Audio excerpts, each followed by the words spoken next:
Have you ever walked into a new home and felt watched? Not threatened, not scared, just quietly observed, like the house was already familiar with you. Tonight's stories start exactly like that. Normal people, normal houses, and small details that didn't make sense until it was far too late.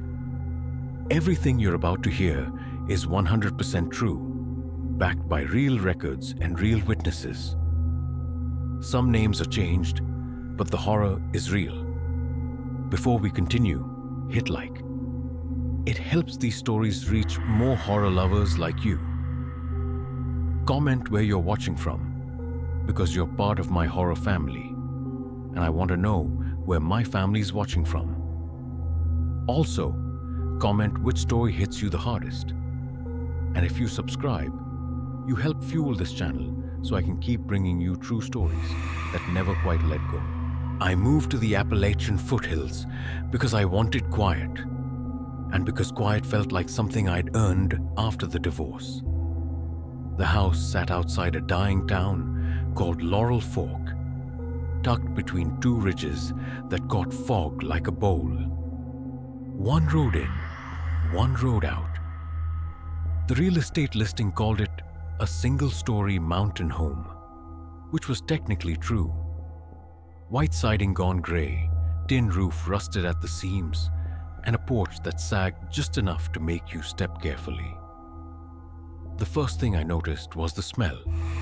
Old wood and damp insulation, with something faintly sour underneath, like wet cardboard left too long in a basement. The second thing was how silent it was once the door closed. No traffic, no neighbors, just wind in the trees and the distant sound of water running somewhere downhill. I told myself that was peace. The floors creaked constantly, even when I wasn't moving. I chalked it up to temperature shifts. The house was old, 1940s, maybe earlier, and Appalachian winters warp wood like a slow torture. The first night I slept there, rain tapped the roof and fog pressed against the windows so thick it looked solid. Sometime after midnight, I woke to a soft thump overhead. Not loud, not sharp, just the sound of weight shifting. I lay still, listening. Another step followed, slow and deliberate, crossing from above the living room toward where the bedroom would have been, if there was a second floor. There wasn't. I knew the layout. One floor. No attic access inside the house either. The ceiling was low, plaster over lath, with no pull-down ladder or hatch. The sound stopped when I sat up. By morning, I'd convinced myself it was the house settling. Old places do that, especially in the mountains. Locals had warned me. These hills move, the guy at the gas station said. Houses move with them. Over the next few nights, the footsteps came back. Always between 2 and 3 in the morning. Always slow, never rushed. Sometimes they paused, like whoever, or whatever, was up there had stopped to listen. I started leaving lights on. I slept lighter. I told myself not to think about it. During the day, I noticed other things. The layout felt wrong in small ways. A hallway that seemed too long for where it ended. A closet that smelled colder inside, like air was moving when it shouldn't. One kitchen drawer stuck badly, as if something heavy inside was catching. When I finally forced it open, the drawer coughed up dust and a folded packet of yellowed papers, an inspection report, old, dated nearly 15 years back, from when the house had last changed hands. Most of it was standard stuff. Foundation notes, roof wear, outdated wiring. Then one line caught my eye. Unauthorized attic crawl space observed, not reflected in blueprints. Recommend sealing or further inspection. I stood there longer than I should have, rereading it. There was no attic listed on the property records. No access point. No mention anywhere else. That night, the footsteps were louder. I followed the sound with a flashlight, heart beating too fast for how quiet the house was. It seemed to come from above the hallway closet. I pressed my palm to the ceiling. The plaster was gold, solid. The next day, I drove into town and asked an older contractor if he'd take a look. He climbed into the crawl space under the house, came back out muddy and annoyed, and said everything looked fine underneath. When I mentioned the attic note, his expression changed slightly. Not alarmed, just careful. Some folks used to add spaces they didn't tell anyone about, he said. Storage, hiding spots. You want it sealed? I nodded. He found it behind the closet's ceiling, an outline cut between joists, patched over with newer plaster. When he opened it, cold air spilled down, stale and sharp. The space above was barely tall enough to crawl, packed with old insulation and dirt. No furniture, no boxes. Just a narrow run that followed the length of the house. We sealed it that afternoon. That night, the house was silent. I slept through until morning for the first time since moving in. I remember thinking, lying there in the weak mountain sunlight, that whatever it was, I'd fixed it. The next night, something scraped softly from inside the wall beside my bed. At first, I thought it was mice. That made sense. Appalachia is full of them, and old houses invite them in. The sound was faint, scratching, then a dull knock, like someone tapping from the other side of a door they knew wouldn't open. It traveled, not fast but purposefully, from the wall near the bed, down toward the floor, then stopping behind the headboard.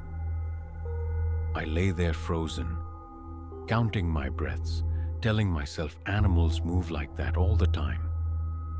But animals don't stop when you sit up. The next few nights blurred together. The sounds came back after midnight, shifting through the walls. Sometimes above me, sometimes behind me, sometimes distant, like it was farther away, testing the space. I started finding small signs. Insulation dust on the floor, a vent cover loosened just enough to tilt. I didn't sleep much. When I did, I dreamed of being stuck somewhere narrow and dark, breathing air that tasted like rot. I pulled the inspection report back out and studied it more closely. The inspector's signature was smudged, but there was a handwritten note in the margin I hadn't noticed before. Home occupied during previous inspection. That line sat wrong in my stomach. I searched the house for any other access points and found something behind the pantry shelves. A section of wall paneling that didn't match the rest. It came loose with a pry bar, revealing a narrow vertical space between studs, wide enough for a person to squeeze through sideways. Inside, the smell hit me hard. Human smell, sweat, old fabric, something unwashed. There were markings scratched into the wood, tallies, dates, and lower down, where someone would have sat. A flattened patch of insulation and the imprint of a body. I backed away and locked myself in the car, hands shaking so badly I dropped my keys twice. The sheriff came out that afternoon. He looked tired before I even spoke. He didn't seem surprised by what I showed him, just resigned. House had a squatter issue years back, he said. Guy moved through walls, avoided being seen. Real messed up case. They never found him. The sheriff suggested I stay somewhere else for a few nights while they checked things out. I stayed in a motel 2 towns over, but I didn't sleep there either. The silence felt wrong, away from the mountains. When I went back, the house felt emptier, but not safer. They'd sealed the wall cavity and reinforced the crawl space. Officially, it was resolved. Unofficially, I couldn't stop listening. Sometimes, when the wind shifts just right and the house cools, I still hear it. Not footsteps anymore. Just a soft pressure sound, like someone leaning where they shouldn't be able to. I moved out 6 months later. Sold the place cheap. Didn't tell the full story. I still wake up some nights, convinced I hear movement inside my walls, wherever I'm living. I press my ear to the drywall, heart racing, waiting for it to stop. It always does. Eventually, I bought the house because it was cheap and because I wanted to be left alone. After my mother died, the noise of the city felt unbearable. Sirens, neighbors, voices bleeding through walls. I found the place outside a town called Dry Creek, tucked deep in the Appalachian Hills, where the roads narrow and the trees lean inward. 1 floor, small bathroom, sloped tin roof, and a porch that smelled like wet leaves even in summer. The first morning there, I noticed the bathroom mirror was warm, not fogged, just warm to the touch, like someone had been standing close to it breathing. I remember pressing my palm flat against the glass and holding it there longer than necessary. The rest of the room was cold. The floor tiles numbed my feet. I told myself, heat rises, old plumbing, poor insulation. That explanation lasted exactly 1 week. Every morning, the mirror was warm. Even on days when the mountain air crept inside and the house smelled of damp wood and mildew. Even when I hadn't used hot water. Even when I had slept badly and woken before dawn to thick fog pressed against the bathroom window, like a living thing. I live alone. No pets, no visitors. The house had its own sounds, creaking floorboards, the soft tick of cooling pipes, wind whirring the eaves. At night, I'd hear animals moving outside. Deer maybe, something heavier once, trudging through mud near the tree line. But inside the house, things stayed still, except the mirror. I started wiping it down before bed, half as a test, half as a comfort ritual. In the mornings, the surface always felt recently touched. Sometimes there were faint streaks, like someone had wiped condensation away with the side of a hand. I avoided looking too closely at my reflection.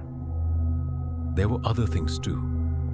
A sour smell that came and went in the bathroom, strongest near the wall behind the mirror. A faint pencil gray smudge on the drywall that wouldn't wash off.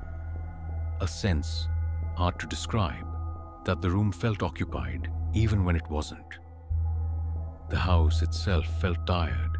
Cabinets sagged. Doors didn't quite close. I found an old photograph tucked behind a shelf liner in the kitchen. Black and white.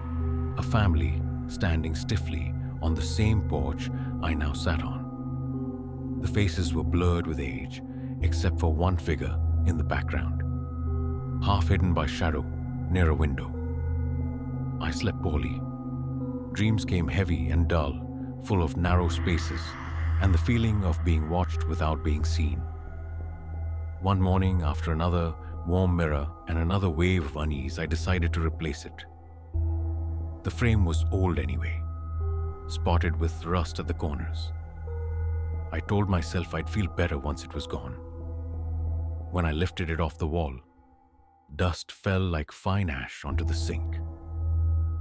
Behind it, the drywall was carved up with scratch marks, thin, frantic lines overlapping each other, worn deep enough to expose the brown paper underneath.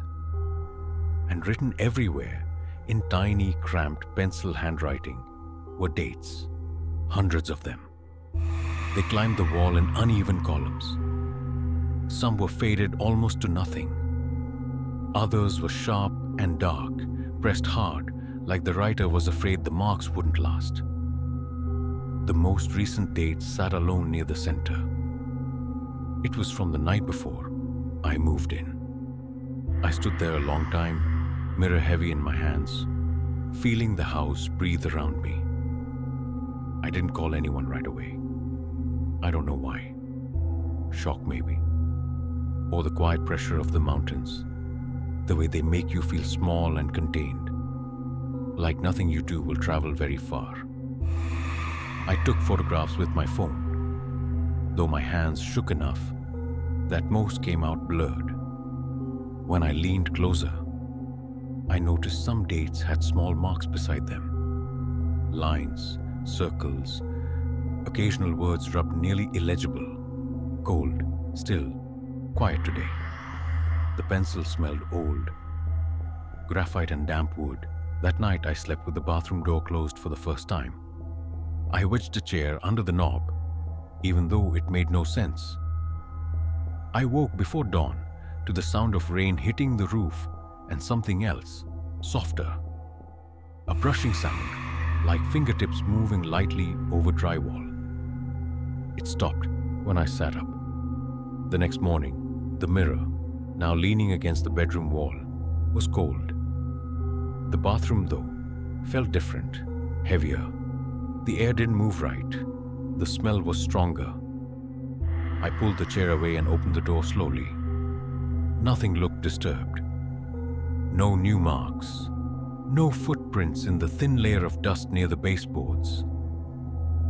But the wall behind where the mirror used to hang felt warmer than the rest of the room. I contacted the county office and asked about the house's history. The woman on the phone hesitated before answering, then said records were incomplete. Ownership gaps. Rural properties, she told me. Things slip. A local handyman agreed to take a look. He pried a small section of wall open and immediately went quiet. Inside was a shallow cavity, too narrow to stand in, but long enough for someone to press themselves flat. There were flattened insulation patches, fabric fibers, more writing, disappearing into the dark where his flashlight couldn't reach. He didn't ask many questions, just shook his head and said, "You should stay somewhere else tonight." They sealed the wall a few days later. New drywall, fresh paint, clean, blank, harmless looking. The mirror never warmed again. I sold the house before winter, moved back closer to town, closer to people. But some mornings, even now, I catch myself touching mirrors first thing, checking the temperature. I still don't know how long someone lived inside that wall, or how many mornings they stood inches from the glass, breathing, leaving warmth behind. I try not to think about why the date stopped when I arrived. I didn't plan to stay long in the Appalachians. The farmhouse was supposed to be temporary. Cheap shelter while I figured out what came next after the mill shut down and my name slid off the payroll list. The place sat outside a hollow called Red Lick, where the road thinned into gravel and fog settled like something poured and forgotten. The realtor called it quiet country living. What she meant was isolated. The house leaned slightly downhill as if tired. White paint peeled in long curls. The porch boards were soft near the steps, spongy with rot. Inside, everything smelled like damp wood and old dust with a sour edge that reminded me of basements and clothes left too long in the wash. The previous owner had died there. Natural causes, according to the paperwork. No family, no one to clear things out properly. Most of the furniture was gone, but not all of it. A chair sat crooked in the corner of the bedroom, facing the door. I moved it without thinking, then felt foolish for being relieved when it was gone. On the kitchen counter, there was a white binder with a sticky note slapped on the front. Welcome. Inside were appliance manuals, handwritten notes about trash pickup, warnings about winter storms, and the mudslides that followed heavy rain. The handwriting was neat but tight, like whoever wrote it pressed hard on the page. Near the back of the binder was a sheet titled House Rules. I almost skipped it. Then I read it. Lock the front door every night. Lock the back door always. Leave the porch light on after dark. Leave the hallway light on when sleeping. Do not sleep with the bedroom door closed. That last one made me laugh out loud. The sound felt wrong in the house, too loud, too sudden. I told myself the old owner was paranoid, or maybe just lonely and nervous out here by himself. Appalachia does that to people. The woods press in. Silence gets heavy. That first night, rain came down hard, drumming the tin roof. The fog rolled low and thick, swallowing the yard so completely. The porch light looked like it was shining into cotton. I locked the doors, more out of habit than fear, and went to bed. I closed the bedroom door. Sometime after midnight, I woke to the house settling, pops and creaks, wind worrying the eaves. Somewhere far off, an animal cried out, high and sharp, then cut short. I lay there listening, my breath slow, the dark complete. Then I noticed how quiet the room felt. No airflow, no faint sound from the hallway. Just my own breathing, louder than it should have been. I cracked the door open, and the air shifted immediately. Cooler, carrying the smell of old wood and something faintly metallic. I slept better after that. Over the next few days, small things began to bother me. The hallway light flickered if I turned it off for too long. The back door didn't stay shut unless I locked it.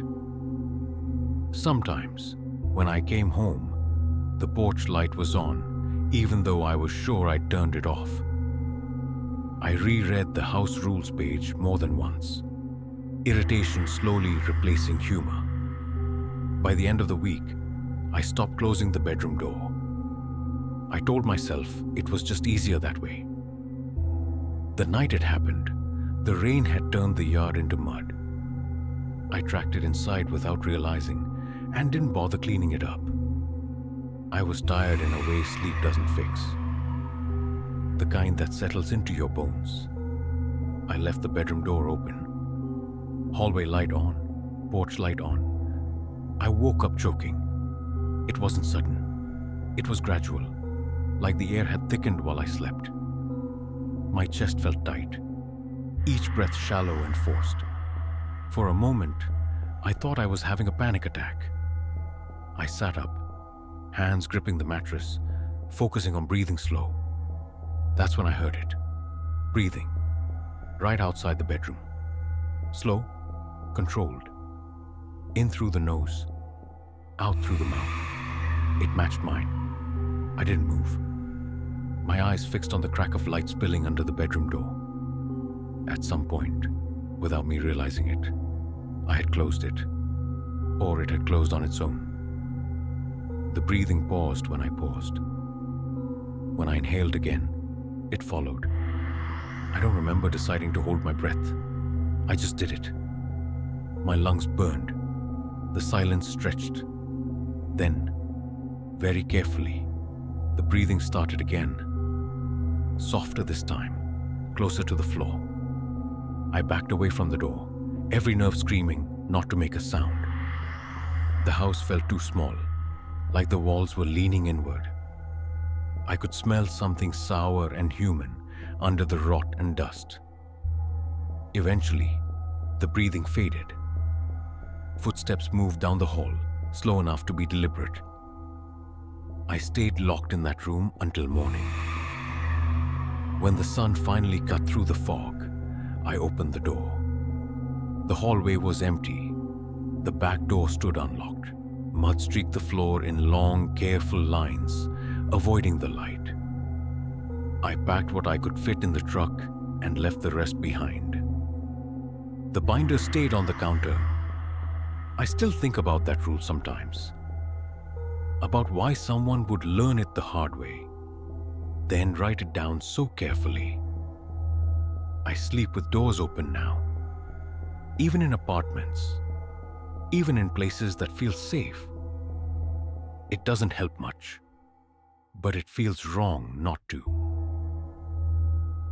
If today's story touched a quiet corner of your heart, if for a moment you felt like someone was standing close to you, then remember you are not alone.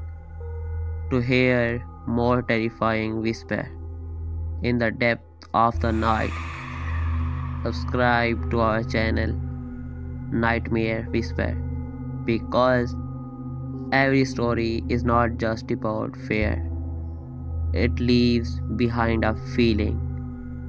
Thanks for watching, and one more thing, we'll meet again tomorrow night when the darkness has grown a little deeper.